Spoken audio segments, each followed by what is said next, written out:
Hi everyone at Tarrant Point Public School, it's Mrs. Jamison here. I'm going to read you a book today, and if you have time, you can listen along. It's one of our favourites in our home, and I hope you enjoy it.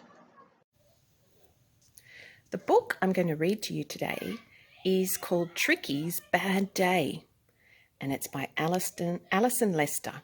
You might have read this book before. It's one of our favourites at home, and it helps us to remember that we can turn any bad day around. Here we go. Tricky's Bad Day.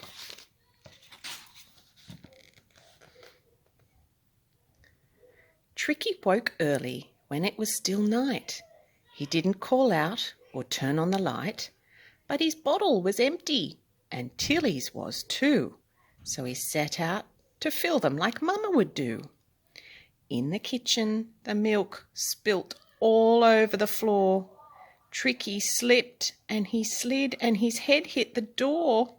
He woke Mum and Dad, Matilda and Frankie, and now the whole family was cross, tired, and cranky. "Back to bed," growled Dad, "and I mean right away." It wasn't a very good start to the day.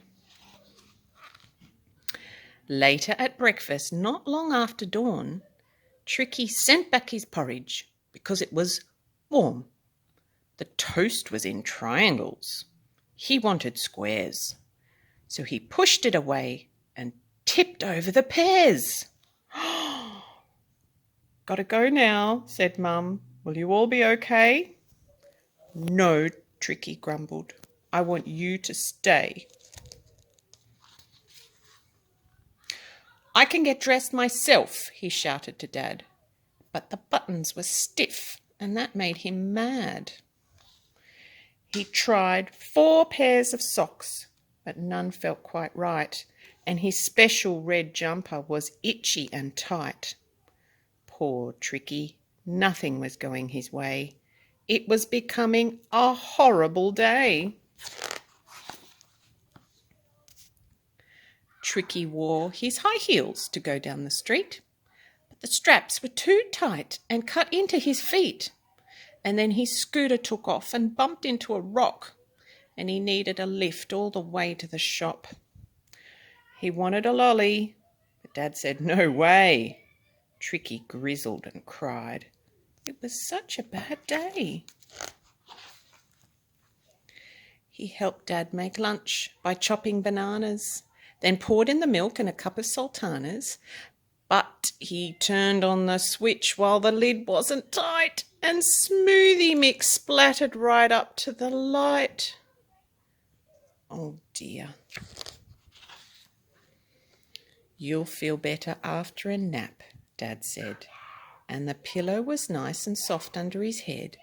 Tricky tried hard to sleep, but sleep wouldn't come, and a thread on his jumper was coming undone. His favourite jumper was running away. It really and truly was a terrible day. He made up a game for Tilly to play, but she stole his blue horses and stacked up the hay, then screamed when he pushed her out of his space. "Patrick," Dad said with a very cross face. Tricky sat for a while in the clear thinking chair. Then he found the nail scissors and cut Dolly's hair. Uh-oh. When his poor father pleaded, "Be good just for Dad," he stamped and he shouted, "I want to be bad."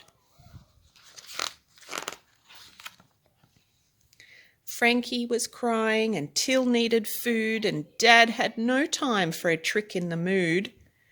"What you need," he said, "is a run up the hill. But it's too cold outside now for Frankie and Till. Mum's nearly home, and when she gets here we'll go all the way to the place where the cubby trees grow. Get your coat and your boots, you lead the way. We can make this a wild an adventurous day. So when Mama walked into the kitchen again, Tricky and Dad raced out in the rain. They paddled in puddles and splashed in the creek and followed a bird with a twig in her beak.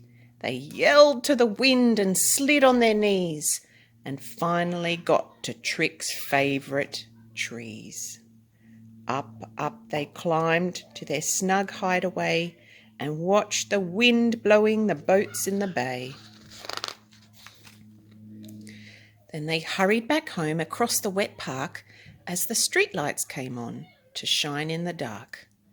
Dad, Tricky said as they finished their race, I love going up to our cubby tree place. They were singing a song as they came up the path. Tricky taught Mum the words as they splashed in the bath. Then they had dinner, a book and a play. And Tricky said, that was a really good day. I hope you enjoyed that book. It's one of our favourites at home because often we can feel like we are having the worst day in the world. And things can be really hard at this time with lockdown. It's hard for mums and dads and grandparents, kids at school. It's hard for all of us. But your teachers at school, they're caring for you so much and they're thinking about you lots. And we hope that this book gives you some ideas of some things that you might like to do to turn your day around. Maybe it's a walk up the hill in the wind like Tricky and his dad. Maybe it's reading a book under your covers.